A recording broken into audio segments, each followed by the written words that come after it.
Dream, যেটা পূরণ করলো আমার মা। তো এটা সত্যি কথা, আমি খুবই ইমোশনাল। অ্যান্ড আমি হচ্ছে সবসময় রেডমি নোট 8 দিয়ে ভিডিও বানাতাম। এটা হচ্ছে সোনি ZV-E10। এটা আর কি নেওয়ার সাধ্যের বাইরে ছিল আমার কাছে, যেহেতু আমি নতুন আর কি এটাকে আনবক্সিং করাবো। আরে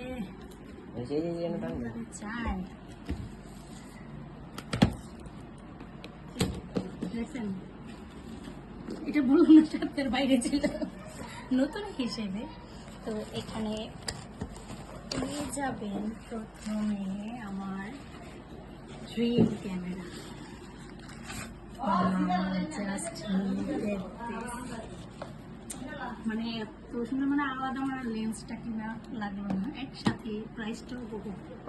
এটার সাথে এটা একটা কি দিয়েছে আমি জানি না, এটাও একটা কি দিয়েছে আমি জানি না, সাথে একটা ব্যাটারি।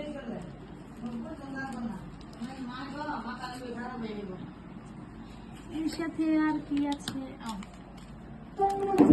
মাইকের, এটা হচ্ছে মাইকের এই আরেকটা এটা কি ব্যাটারি? না সরি, এটা কি, এটাও আমি জানি না, আমি এত শিক্ষিত না।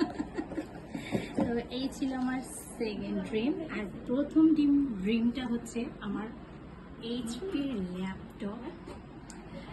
সত্যি কথা বলতে আমি এটা যেখান থেকে নিয়েছি ওরা আমাকে প্রচুর ডিসকাউন্টে দিয়েছে, প্রচুর প্রচুর প্রচুর।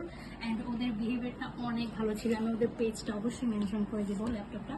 আর ক্যামেরা যেখান থেকে নিয়েছে ওরা আমাকে একটা ব্যাগ পর্যন্ত গিফট করেনি, বাট যাক, ওদের থেকে হচ্ছে নিলে আপনারা হচ্ছে গ্যারান্টিটা খুব ভালো পাবেন। এই তো ছিল আমার ক্যামেরা ল্যাপটপ। তো সুন্দর সুন্দর ভিডিওগুলো পেতে অবশ্যই আমার পেজটি ফলো করবেন অ্যান্ড আমার ইউটিউব চ্যানেল আরিফা কল্পনা ব্লগ সাবস্ক্রাইব করে দেবেন। ওকে, আল্লাহ হাফেজ।